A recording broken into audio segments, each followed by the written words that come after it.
Salam. Marilah kita mempersiapkan hati dan pikiran kita untuk memulai ibadah sore ini. Kita saat teduh.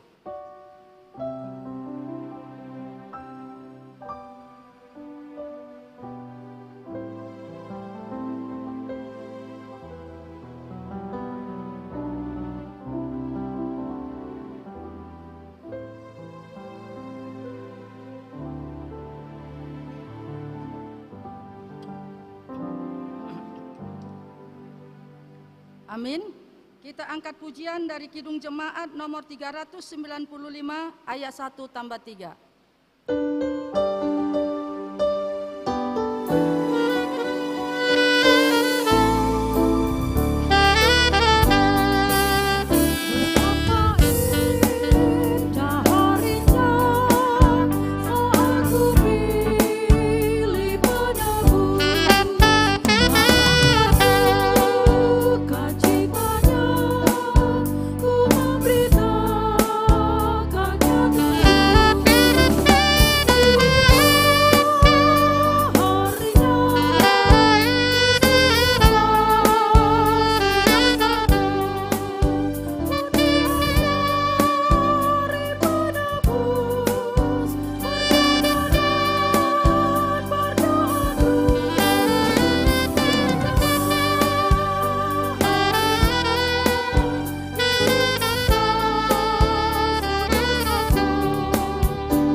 dan nama anaknya Tuhan Yesus Kristus, dan nama Roh Kudus, kali langit dan bumi.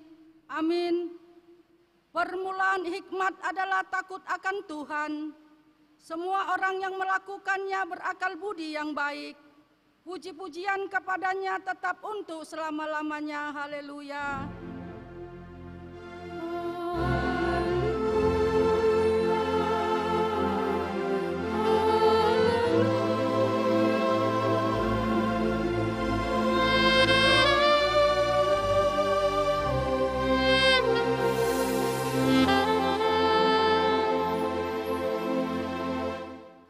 Kita berdoa.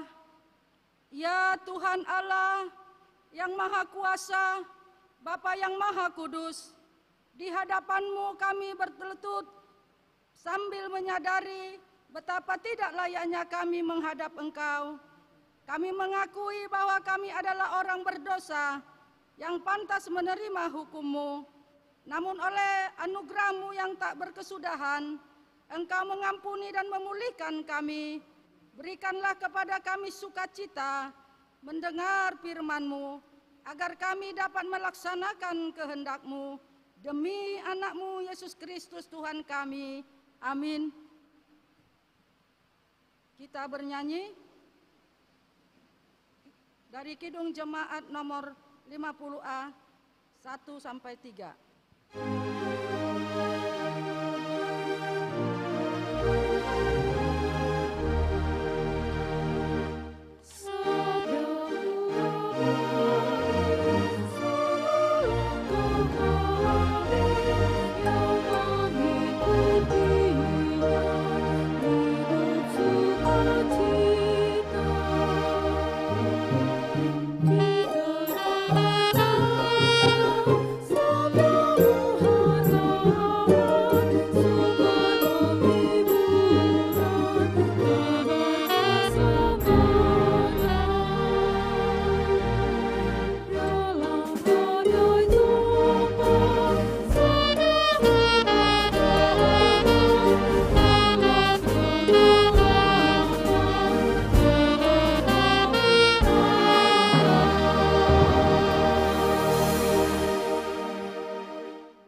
Marilah kita mendengarkan firman Allah.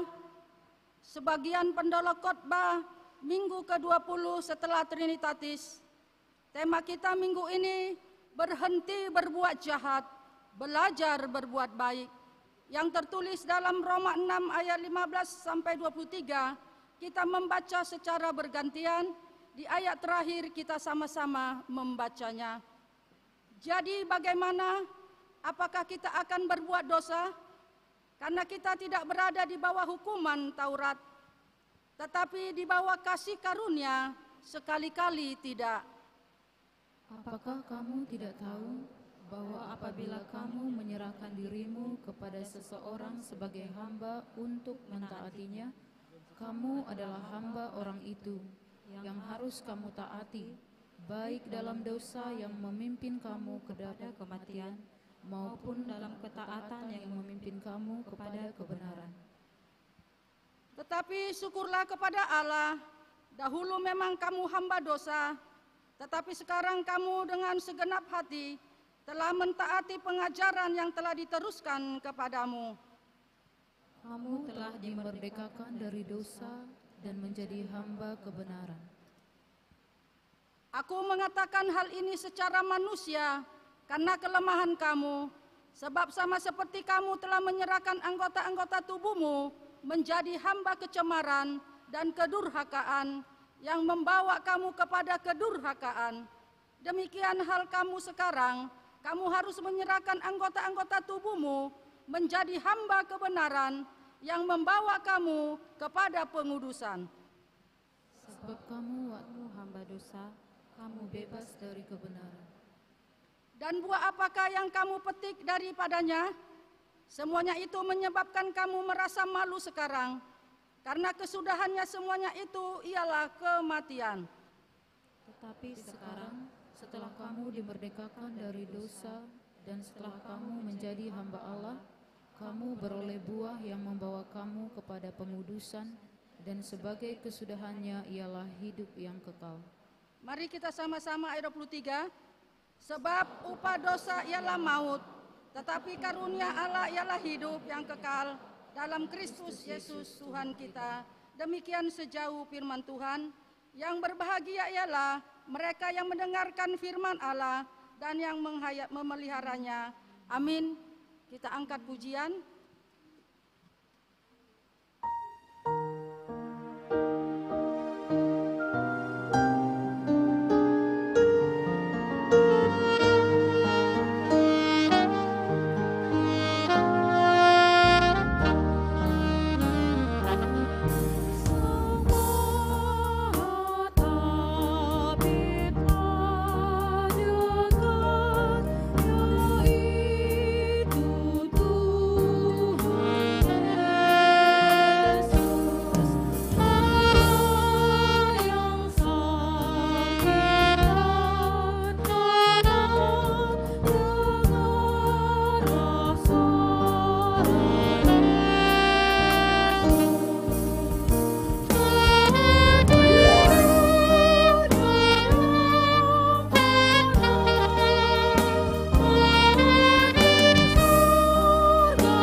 Marilah kita menundukkan kepala, merendahkan hati kita di hadapan Tuhan, merenungkan, mengakui dosa-dosa kita yang kita lakukan yang tidak berkenan di hadapan Tuhan.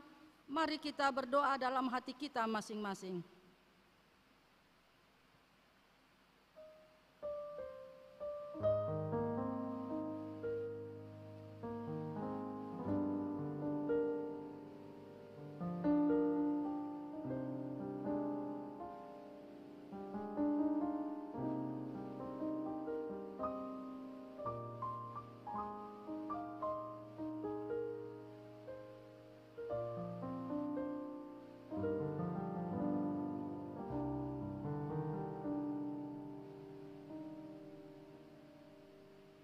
Kita berdoa.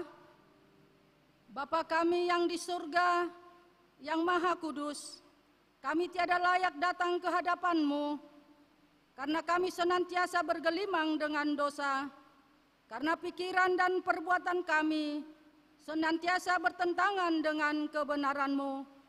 Tetapi oleh karena kasih anak-Mu Yesus Kristus Tuhan kami, maka kami datang kepadamu meminta keampunan dosa dan kejahatan kami. Tolong dan kasihanilah kami, ampunilah segala kejahatan kami, dan terimalah kami menjadi anak-anak-Mu. Ya Roh Kudus, terangilah jiwa dan pikiran kami, agar kami dapat memilih apa yang berkenan kepadamu, dan menjadi anak-anak-Mu yang setia, menyaksikan Yesus Kristus Tuhan dan Juru Selamat dunia. Janji Tuhan tentang pengampunan dosa. Jika kita mengaku dosa kita, maka Ia adalah setia dan adil, sehingga Ia akan mengampuni segala dosa kita dan menyucikan kita dari segala kejahatan.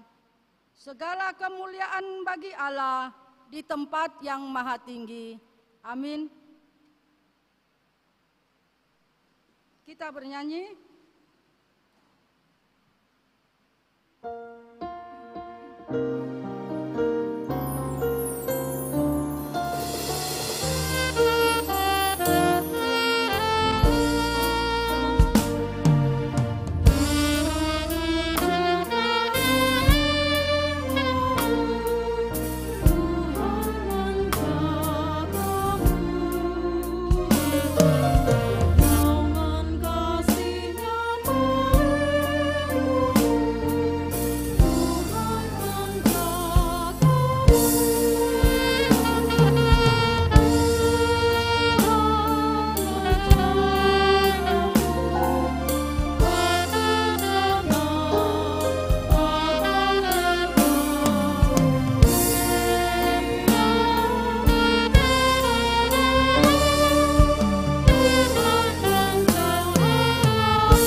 Marilah kita mendengarkan firman Tuhan sebagai petunjuk hidup baru yang tertulis di dalam Matius 5 ayat 10.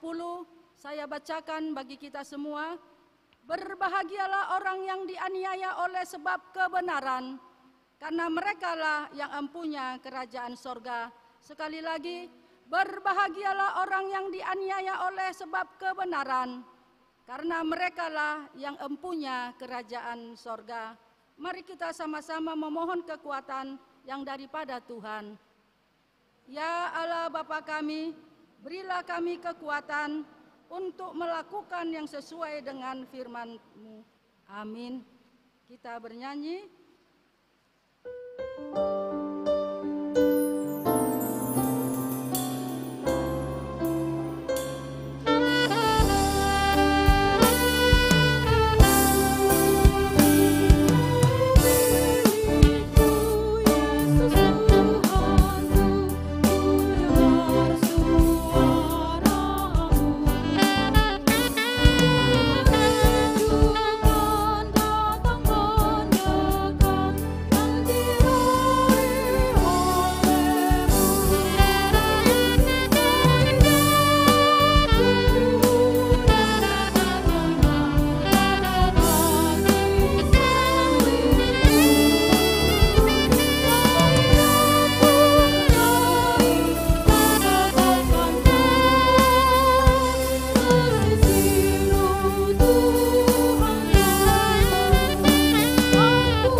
Marilah kita bersaksi, mengikrarkan pengakuan iman kita bersama jemaat pada segala abad di seluruh dunia ini. Kita sama-sama mengucapkan, aku percaya kepada Allah Bapa yang Maha Kuasa, Khalik langit dan bumi. Aku percaya kepada Yesus Kristus, Anaknya yang tunggal Tuhan kita, yang dikandung daripada Roh Kudus, lahir dari anak darah Maria, yang menderita di bawah pemerintahan Pontius Pilatus, disalibkan, mati dan dikuburkan, turun ke dalam kerajaan maut, pada hari yang ketiga bangkit pula dari antara orang mati, naik ke sorga, duduk di sebelah kanan Allah Bapa yang Maha Kuasa, dan akan datang dari sana untuk menghakimi orang yang hidup dan yang mati. Aku percaya kepada Roh Kudus, gereja yang kudus dan am, persekutuan orang kudus, pengampunan dosa, kebangkitan daging, dan hidup yang kekal. Amin. Menyambut sabda Tuhan, kita bernyanyi.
Damai sejahtera dari Allah Bapa kita yang melampaui segala akal, itu yang senantiasa menguasai hati, jiwa, dan pikiran kamu sekalian, di dalam nama Tuhan Yesus Kristus.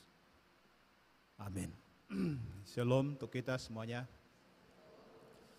Tema minggu kita, berhenti berbuat jahat, belajar berbuat baik. Dasar khotbah kita diambil dari Yesaya pasal 1, ayat 16 sampai ayat yang ke-20. Saya undang kita semuanya membuka Alkitab kita. Saya akan bacakan untuk kita. Demikian firman Tuhan. Basuhlah, bersihkanlah dirimu, jauhkanlah perbuatan-perbuatanmu yang jahat dari depan mataku. Berhentilah berbuat jahat, belajarlah berbuat baik, usahakanlah keadilan, kendalikanlah orang kejam, belalah hak anak-anak yatim, perjuangkanlah perkara janda-janda. Marilah, baiklah kita berperkara firman Tuhan. Sekalipun dosamu merah seperti kermiji, akan menjadi putih seperti salju. Sekalipun berwarna merah seperti kain kesumba, akan menjadi putih seperti bulu domba. Ayat 19 dan 20 kita baca bersama-sama. Jika kamu menurut dan mau mendengar, maka kamu akan memakan hasil baik dari negeri itu. Tetapi jika kamu melawan dan memberontak, maka kamu akan dimakan oleh pedang. Sungguh Tuhan yang mengucapkannya. Demikian pembacaan teks khotbah kita. Saudara-saudari, tadi kita sudah baca epistel Roma pasal 6. Kata kuncinya di sana adalah menyerahkan. Tuhan memanggil kita untuk menyerahkan diri kita, menyerahkan anggota-anggota tubuh kita kepadanya menjadi hamba kebenaran. Itu dilatar belakangi oleh hidup kita yang lama. Bahwa dahulu tatkala kita hidup dalam dosa, kita telah menyerahkan seluruh hidup kita, menyerahkan seluruh anggota-anggota tubuh kita kepada dosa, menjadi hamba kecemaran. Tetapi puji Tuhan, Tuhan telah menebus kita dari hamba dosa. Sekarang kita bukan milik dosa lagi, tetapi sekarang kita sudah milik Tuhan. Oleh karena itulah, maka kita dipanggil untuk menyerahkan hidup kita, menyerahkan anggota-anggota tubuh kita kepada Tuhan, menjadi senjata kebenaran. Dalam nas khotbah kita Yesaya 1 ini, panggilannya sebetulnya sama. Memanggil kita agar mau menyerahkan diri kita kepada Tuhan. Agar kita mau menjadi penurut, agar mau menjadi mendengar Tuhan. Pertanyaannya adalah bagaimana caranya untuk menyerahkan diri?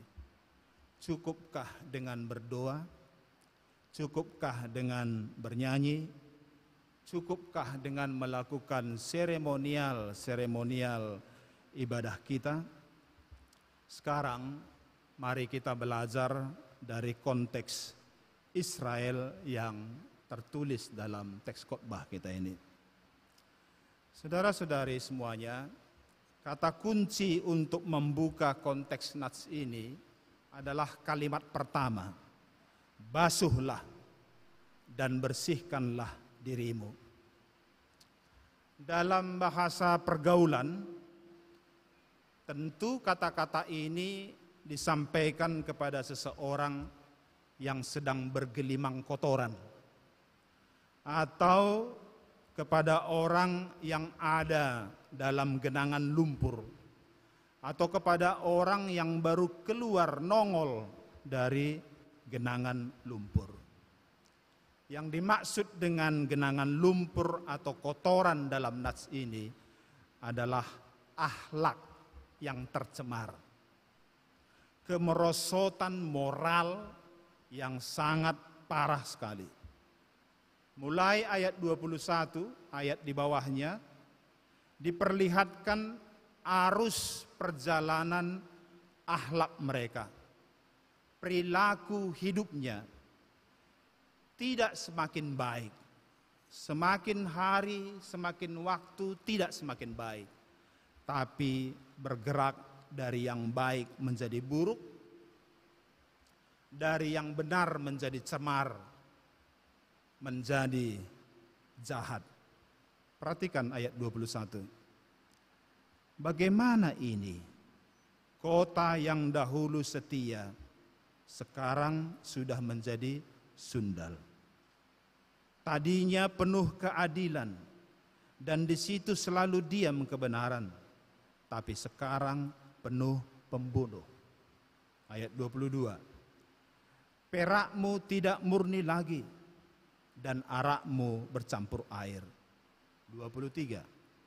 Para pemimpinmu adalah pemberontak dan bersekongkol dengan pencuri. Semuanya suka menerima suap dan mengejar sogok. Mereka tidak membela hak anak-anak yatim dan perkara janda-janda tidak sampai kepada mereka. Jadi akhlaknya tidak makin baik, tapi makin buruk. Tidak semakin membangun, tetapi semakin merusak. Kemerosotan akhlak itu tidak hanya di kalangan para elit, kaum burjuis, kalangan para pemimpin, para penguasa, para pembesar, para pemegang modal, tapi hampir merata sampai ke lingkungan industri, bisnis, dagang, dan semua geliat ekonomi, termasuk di lapangan perburuhan, terutama di lapangan yang bersifat pengupahan. Akibatnya, orang-orang kecil, orang-orang lemah, orang-orang miskin ditindas. Mereka dijadikan seperti komoditi, barang dagangan. Mereka dijadikan menjadi alat-alat ekonomi mereka.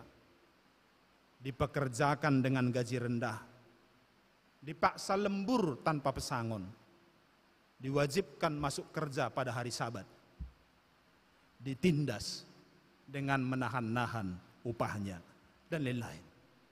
Sehingga siang malam mereka yang tertindas ini menjerit kepada Tuhan.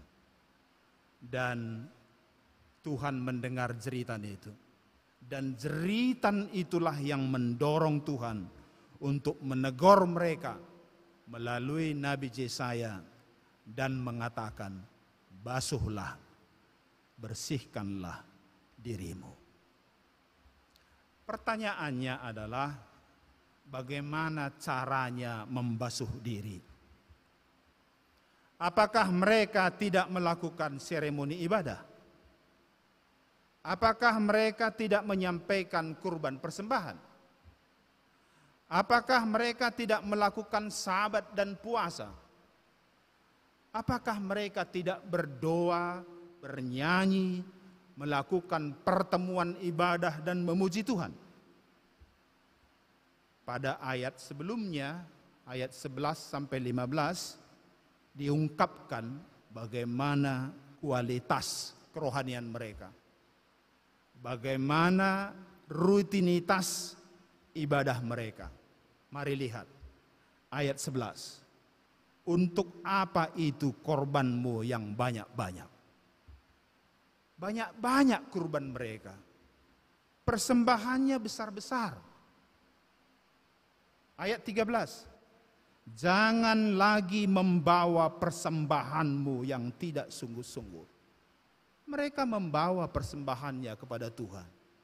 Mereka tidak pernah datang dengan tangan hampa, selalu membawa persembahan.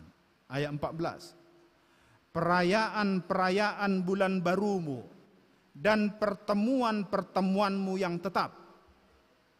Hari-hari raya agama mereka rayakan. Pertemuan-pertemuan ibadah selalu mereka laksanakan dengan tetap. Ayat 15. Apabila kamu menadahkan tanganmu untuk berdoa, mereka berdoa sampai menengadahkan tangannya ke atas, sampai gemetar tangannya berdoa, suaranya kuat-kuat berseru kepada Tuhan. Jadi mereka melakukan seremonial ibadahnya dengan baik, dengan serius, dengan sopan, dengan teratur. Mereka sungguh-sungguh melakukannya. Tapi persoalannya di mana? Persoalannya adalah tidak ada implementasinya ke dalam perilaku hidupnya. Maka mereka ini disebut sebagai orang fasik. Orang fasik menurut kamus adalah orang yang mengakui dan mempercayai Tuhan tapi tidak melakukannya. Jadi secara seremonial mereka ini ada. Tetapi secara perilaku, belas kasih, hati, cinta kasih, dan kepedulian, mereka tidak hanya nihil, tidak hanya nol dan kosong, tapi sudah minus. Status mereka kotor, bergelimang dalam lumpur dosa. Maka Tuhan perintahkan mereka untuk segera basuhlah dan bersihkanlah dirimu. Sekarang apa aplikasi ayat ini, khotbah ini untuk kita semuanya? Bapak Ibu, saudara-saudari, terlepas dari bagaimana kondisi akhlak kita, apakah kadar akhlak kita positif, nol atau negatif, apakah kadarnya baik, sedang, buruk, firman Tuhan ini harus diaplikasikan dalam hidup kita. Titik berangkat kita untuk mengaplikasikan ini adalah kata kunci nas ini. Perintah Tuhan yang mengatakan, basuhlah dan bersihkanlah dirimu. Pertanyaannya sekarang, bagaimana caramu membasuhnya? Bagaimana cara kita membasuh diri kita? Ada 4 kata penting yang harus kita renungkan dalam ayat ini. Yang pertama ayat 16. Ayat 16 katakan di situ, jauhkanlah perbuatan-perbuatanmu yang jahat dan berhentilah berbuat jahat. Apa perbuatan jahatmu? Rahasiamu lah itu ya. Cukuplah hanya dirimu yang tahu dengan Tuhanmu. Tapi intinya adalah kalau kamu mau membasuh perbuatan jahatmu, tidak cukup hanya dengan doa. Tidak boleh hanya dengan seremonial ibadah saja. Tapi harus ada keputusan hidup. Harus ada keputusan hidup. Ada 2 keputusan hidup di sini. Yang pertama adalah keputusan untuk menjauhkan diri dari perbuatan jahat. Tuhan Yesus katakan, jika matamu menyesatkan engkau, cungkillah. Jika tanganmu menyesatkan engkau, penggallah. Lebih bagus engkau dengan mata juling atau tangan kudung masuk ke dalam surga daripada lengkap-lengkip semuanya tapi masuk neraka. Maksudnya apa itu? Jika pergaulanmu saat ini menyesatkan engkau, putuskan. Jika pekerjaanmu yang sekarang ini menyesatkan engkau, putuskan. Lebih bagus kau tidak bergaul dengan itu, lebih bagus kau tidak melakukan pekerjaan itu daripada gara-gara itu binasa. Banyak teman pergaulan yang lain, banyak pekerjaan yang lain. Tuhan Maha Kuasa bisa memberikan pergaulan dan pekerjaan yang lebih baik dari yang ada sekarang ini. Itu keputusan pertama. Keputusan yang kedua adalah keputusan untuk berhenti. Stop berbuat jahat. Tuhan Yesus katakan begini, bukan yang berseru-seru memanggil aku, Tuhan, Tuhan, Tuhan, akan masuk ke dalam kerajaan sorga. Tetapi yang melakukan kehendak Bapakku. Oleh karena itu, yang diutamakan di sini adalah stop melakukan yang tidak Tuhan kehendaki, dan mari kita melakukan apa yang Tuhan kehendaki. Itu kata yang pertama. Kata yang kedua adalah ayat 17. Perhatikan ayat 17. Belajarlah berbuat baik. Caranya bagaimana? Ada 4 langkah disebutkan di sini. Pertama, usahakanlah keadilan, kendalikanlah orang kejam, belalah hak anak-anak yatim, perjuangkanlah perkara janda-janda. Keempat kata ini kita ambil, kita rumuskan dengan satu kata, satu kesimpulan, yaitu berbelas kasih. Belajarlah berbuat baik. Itulah tema kita hari ini. Mungkin berbuat baik itu sulit. Karena itu maka Alkitab ini katakan, firman Tuhan katakan belajar. Belajarlah. Kalau dikatakan belajar berarti harus dilatih. Harus dipraktekkan supaya terbiasa. Belajar berbuat baik. Mungkin mudah mengucapkannya, tapi sulit melakukannya. Mengapa? Pernah seseorang berkata kepada Tuhan Yesus, "Guru yang baik." Lalu jawab Yesus, "Mengapa kau katakan aku baik? Tak seorang pun yang baik selain daripada Allah saja." Apa maksud perkataan Tuhan Yesus ini? Yang pertama, manusia sejak dalam kandungan sudah ada dalam kuasa dosa. Itulah yang disebut dengan dosa warisan. Karena itu manusia sejak lahir tidak perlu diajari berbuat jahat.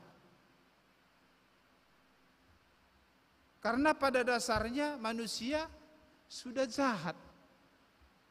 Seperti kata Roma 3 ayat 10. Tidak ada yang benar, seorang pun tidak. Akibatnya semua manusia harus binasa. Tapi Allah mengasihi kita, maka Dia menebus kita dari kuasa dosa dan dijadikannya menjadi anak-anaknya. Setelah kita jadi anak-anaknya, dikatakannya kepada kita, berhenti berbuat jahat dan belajarlah berbuat baik. Yang kedua,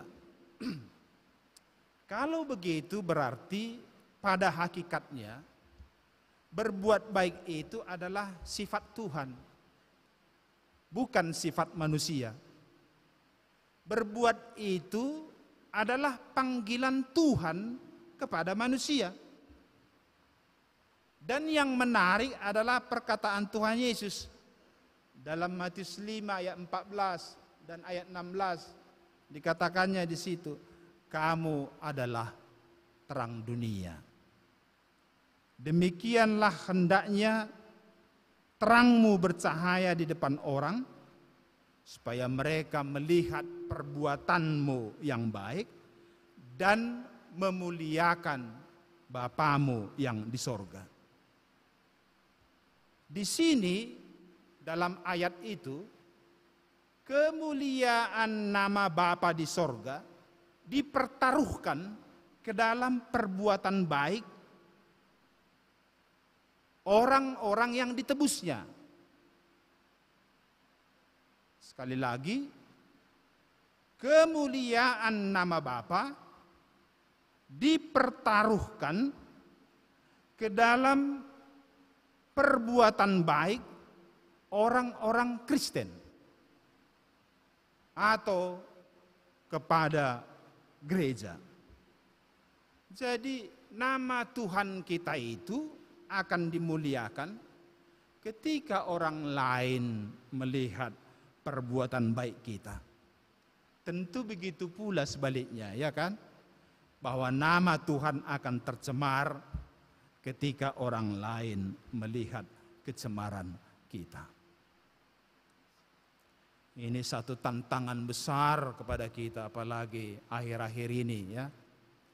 Ada FS, ada PC, ada Irjen dan lain sebagainya.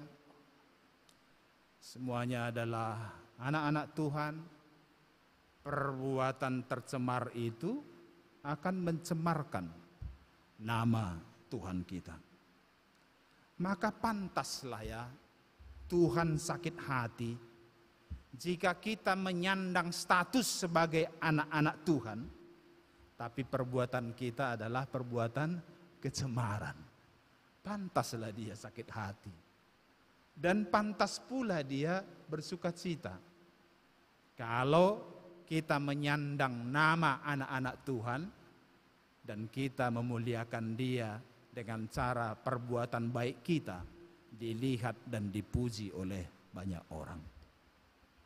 Yang ketiga, apakah belajar berbuat baik itu sulit? Semua pemerintah di dunia ini mewajibkan rakyatnya belajar melalui sekolah supaya cerdas, supaya pintar, supaya berpengetahuan, berwawasan tinggi. Tapi dengan pengetahuan dan kecerdasan itu, apakah manusia belajar berbuat baik? Atau justru manusia belajar hanya untuk memikirkan dan meraih kepentingannya sendiri? Manusia semakin pintar dalam segala hal. Tapi apakah itu membuatnya berbuat baik? Manusia belajar segala-galanya mengenai langit, mengenai bumi, mengenai laut, mengenai tanah, mengenai hutan, mengenai darat, udara, lingkungan. Termasuk manusia belajar tentang manusia. Tapi apakah itu membuat manusia berbuat baik? Ini fakta yang kita lihat akhir-akhir ini. Cerdas, pintar, belum tentu baik. Bodoh, belum tentu jahat. Ada banyak yang pintar jadi jahat dan yang bodoh jadi baik. Yang keempat, sesungguhnya tidak ada larangan bagi kita untuk belajar apa saja sesuai dengan minat, talenta, dan keahlian kita masing-masing, supaya kita semua menjadi orang-orang yang profesional di bidangnya, berprestasi, unggul, diperhitungkan. Tapi jangan lupa belajar berbuat baik. Dan Tuhan tidak minta banyak-banyak. Pada ayat 17 ini, Dia hanya minta berbelas kasihlah. Seperti Tuhan Yesus katakan dalam Matius 9 ayat 13. Pergilah dan pelajarilah firman ini. Yang ku kehendaki ialah belas kasihan, bukan persembahan. Yang kelima, saya ulang kembali perkataan Tuhan Yesus dalam Matius 5 ayat 14. Kamu adalah terang dunia. Dan ayat 16. Kemuliaan nama Bapa di sorga dipertaruhkan ke dalam perbuatan baikmu di bumi ini. Jika kita mengakui ini adalah kata-kata Tuhan Yesus, kata-kata yang sungguh-sungguh benar, maka tentu saja kita tidak ragu lagi untuk mengatakan bahwa persembahan, pujian, dan ibadah yang berkenan kepada Tuhan adalah berhentilah berbuat jahat dan belajarlah berbuat baik. Yang keenam, bagaimana caranya? Bagaimana caranya belajar berbuat baik? Yang pertama tentu adalah pengakuan kita akan Tuhan. Pengakuan kita dengan lidah, dengan doa, dengan nyanyi, dengan ibadah, kita mengaku dan memuji Tuhan kita. Jadi seremonial itu penting dan menjadi dasar untuk pengakuan kita, pengakuan kepercayaan kita kepada Tuhan. Tapi tidak cukup di situ. Dilanjutkan dengan yang kedua, yaitu pada ayat 19. Ayat 19 mengatakan, menurut dan mau mendengar. Kita menurut dan mau mendengar Tuhan. Kelihatannya kata-kata ini terbalik. Mungkin dalam pikiran kita, ya aturannya mendengar dan menurut, begitu ya. Tapi ini tidak ada yang terbalik. Sebenarnya Tuhan memanggil Israel dan memanggil kita dalam Yesus Kristus adalah supaya kita menjadi orang-orang yang mendengar. Keluaran 19 ayat 5 katakan di sana begini. Jika kamu sungguh-sungguh mendengar, maka kamu akan menjadi umat kesayanganku. Lalu Yesus Kristus katakan lagi dalam Yohanes 10. Domba-dombaku mendengar suaraku. Jadi syarat dasar menjadi umat Tuhan, menjadi domba-domba Tuhan adalah mendengar.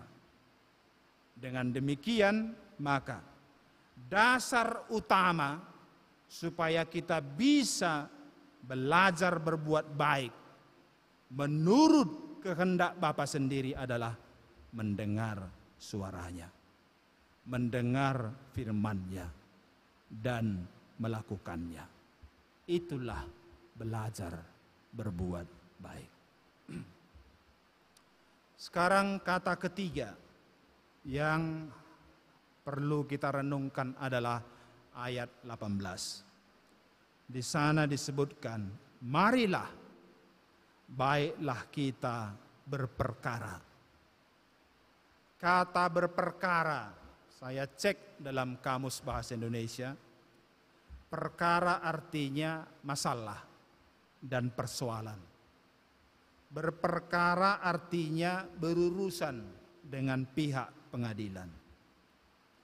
Dalam bahasa Ibrani, kata berperkara dituliskan wakeh.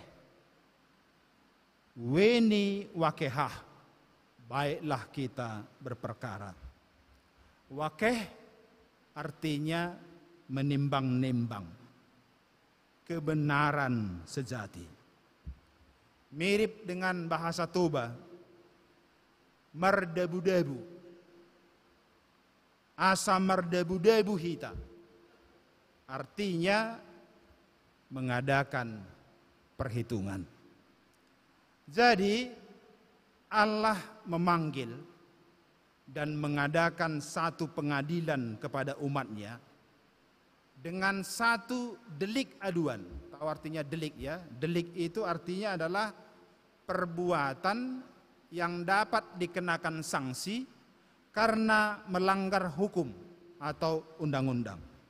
Jadi Allah membuka satu pengadilan, lalu kemudian menyampaikan satu delik aduan. Dikatakannya begini, sekalipun dosamu merah seperti kermeji, akan menjadi putih seperti salju. Sekalipun berwarna merah seperti kain kesumba, akan menjadi putih seperti bulu domba. Ayat ini mengandung janji Allah yang hebat sekali. Bahwa sekalipun kita berdosa berat, sudah bergelimang dengan dosa, kita dapat disucikan oleh kuasa Allah. Jika kita mau berhenti berbuat jahat dan belajar berbuat baik. Allah tidak ingin menghukum. Allah tidak ingin membinasakan. Dia tidak ingin mengutuk. Tapi Allah ingin menyelamatkan. Karena itu dia menawarkan pengampunan penuh jika kita mau bertobat. Yaitu berhenti berbuat jahat dan belajar berbuat baik. Delik aduan ini dalam bahasa Karo dituliskan begini. Di sini pasti banyak tahu bahasa Karo ya. Dituliskan begini. Kam engkau erkubang-kubang ibahan dosa, tapi kupridi kam maka bersih bagi salju.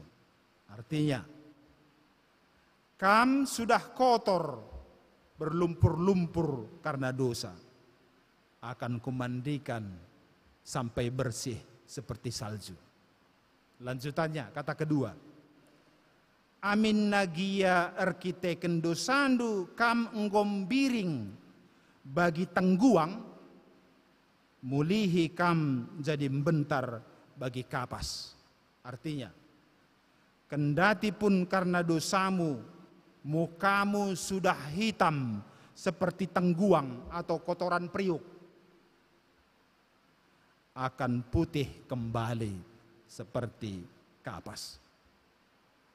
Jadi orang yang bergelimang dosa kemudian sadar lalu datang mohon ampun kepada Tuhan, Tuhan sambut dengan perintah, basuhlah dirimu, dengan cara berhenti berbuat jahat dan belajarlah berbuat baik.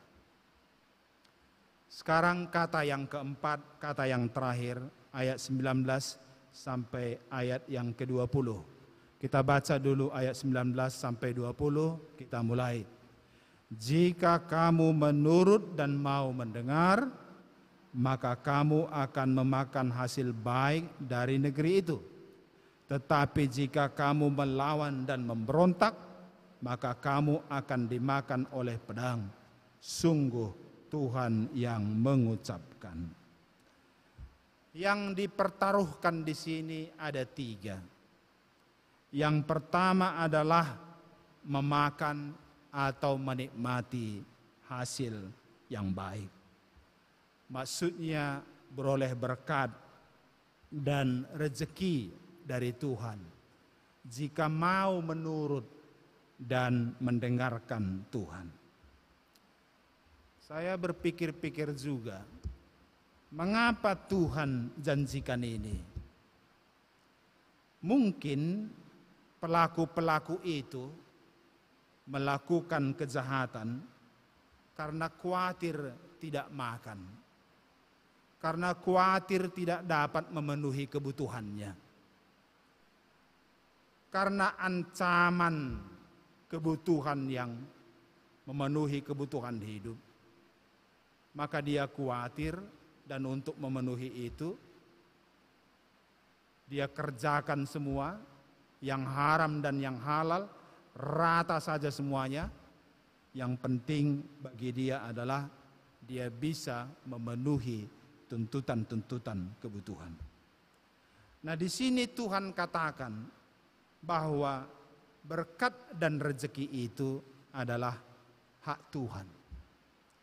Oleh karena itu, Tuhan janjikan ini, kalau kamu benar-benar berhenti berbuat jahat dan belajar berbuat baik, maka berkat dan rezeki dari Tuhan akan disampaikan kepadamu. Yang kedua adalah negeri. Di sini juga dijanjikan soal negeri. Negeri di sini adalah tempat tinggal, tanah perjanjian.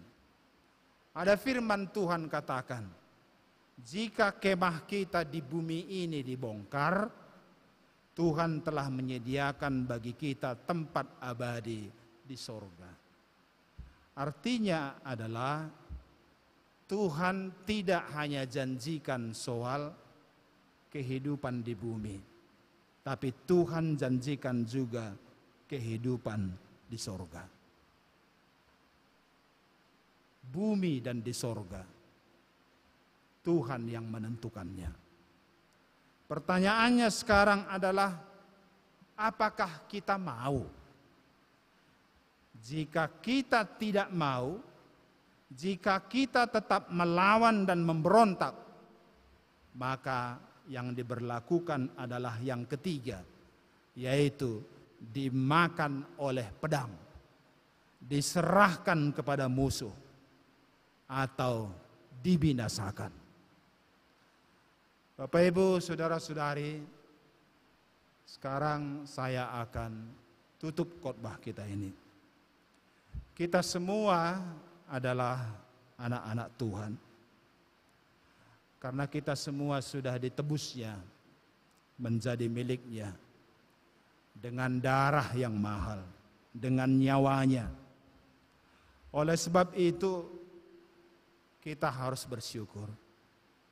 Harus senantiasa mengucap syukur karena Tuhan sudah menebus, sudah menolong, memelihara dan menyelamatkan kita.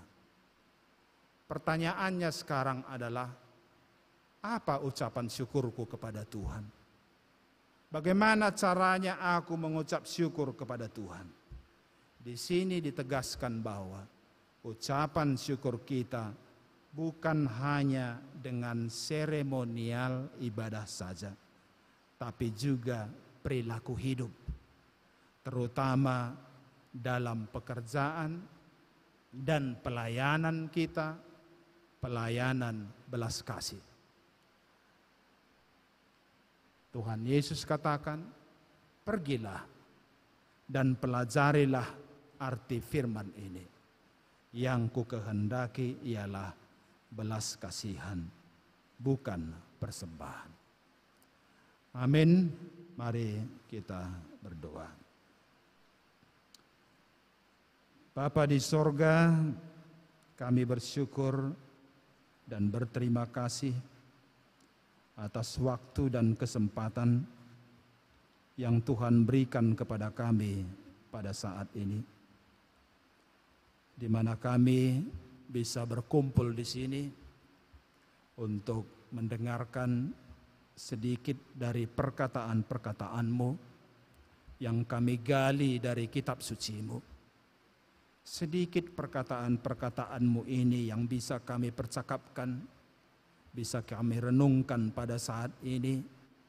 Sekarang ya Bapa, kami persembahkan hidup kami dan serahkan hidup kami kepadamu, supaya Tuhan memberkati firman ini ke dalam hidup kami, menjadi pegangan, menjadi penuntun, menjadi petunjuk dan pemandu perjalanan hidup kami.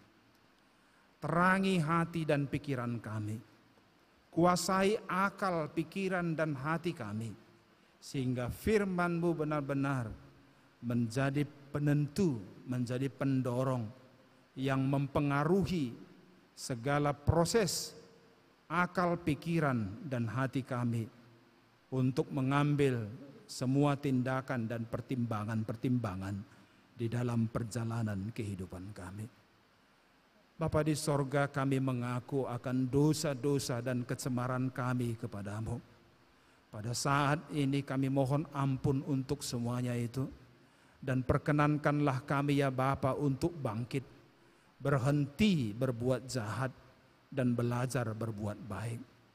Tapi kami tidak mampu melakukannya dari diri kami sendiri, karena perbuatan baik itu bukan hakikat kami, tetapi sifat dan hakikat-Mu sendiri.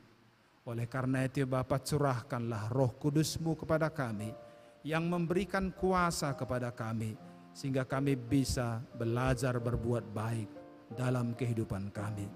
Terima kasih ya Bapa di sorga. Tentu ada pergumulan, ada perkara, ada persoalan yang kadangkala harus kami hadapi dalam hidup ini. Dan untuk semuanya itu kami serahkan hidup kami kepadamu. Bapa, kiranya yang menuntun perjalanan hidup kami. Bapa di sorga, kami yang hadir di sini adalah anak-anak-Mu yang masih menuntut cita-cita, menuntut pendidikan supaya kami bisa meraih cita-cita kami.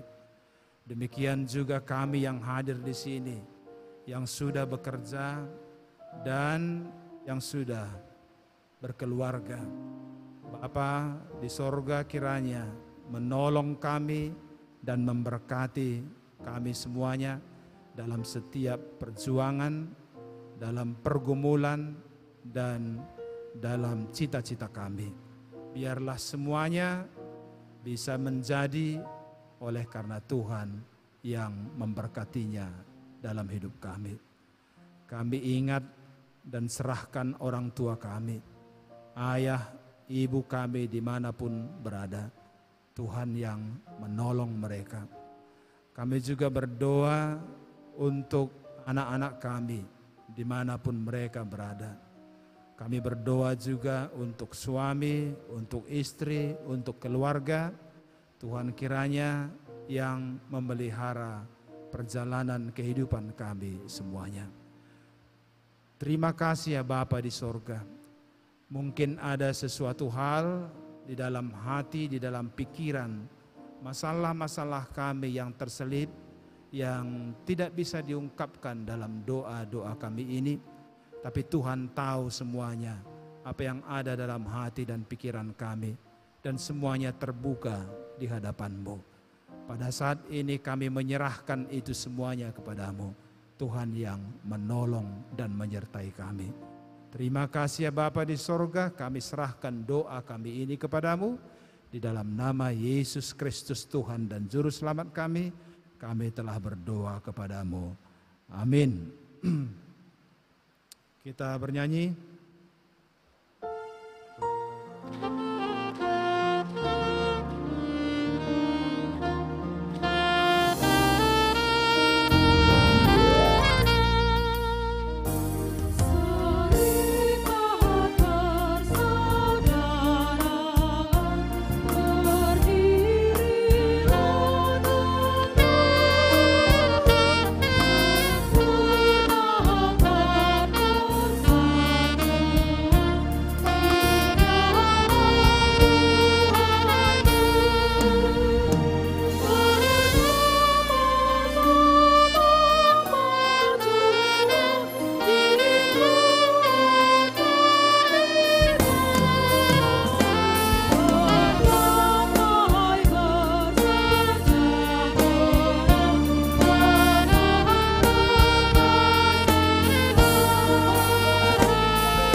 akan mengumpulkan persembahan kita, nats persembahan kita dari Roma 12 ayat 1. Demikian firman Tuhan.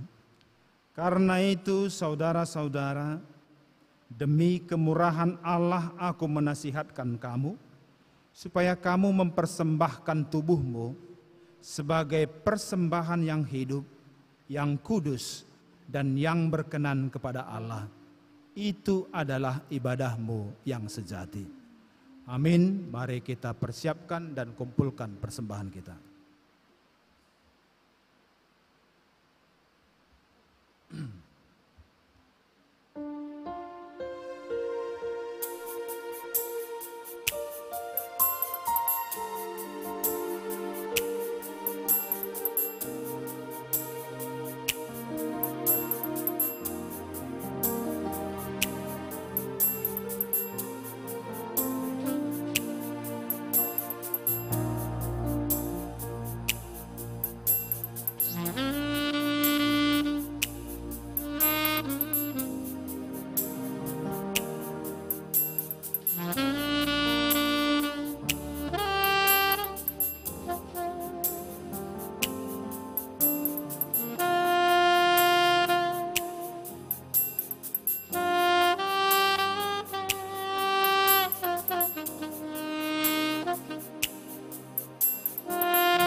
Sekarang marilah kita mendoakan persembahan kita.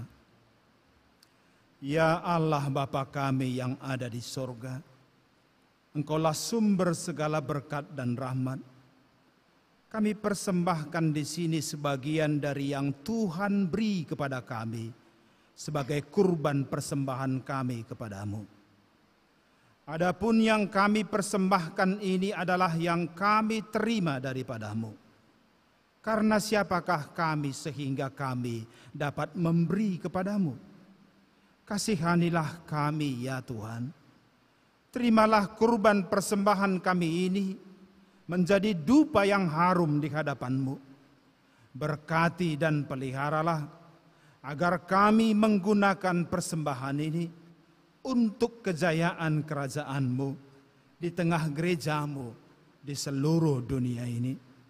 Bukalah hati kami dengan Roh-Mu yang kudus, agar kami senantiasa mengucapkan terima kasih kepadamu dalam nama Yesus Kristus Tuhan kami. Amin.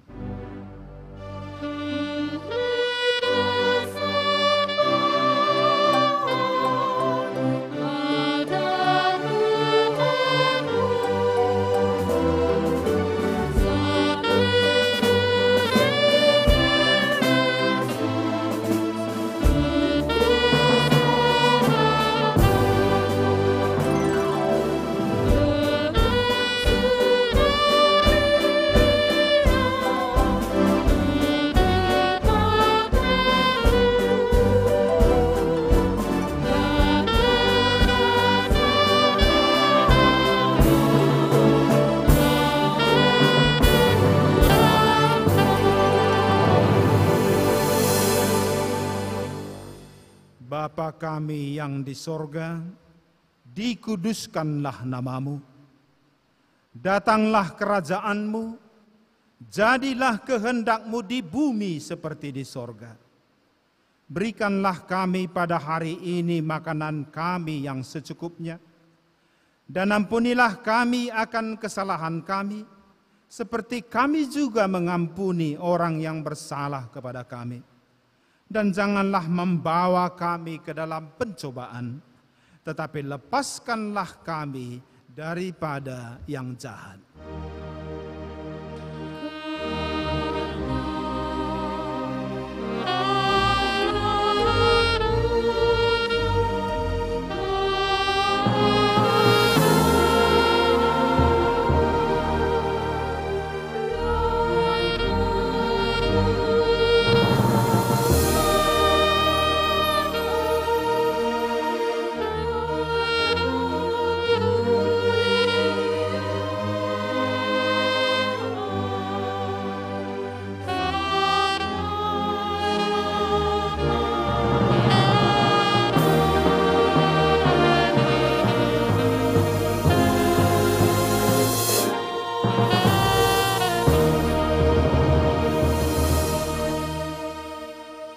Pulanglah dalam damai dan terimalah berkat Tuhan. Tuhan memberkati engkau dan melindungi engkau. Tuhan menyinari engkau dengan wajah-Nya dan memberi engkau kasih karunia. Tuhan menghadapkan wajah-Nya kepadamu dan memberi engkau damai sejahtera. Amin.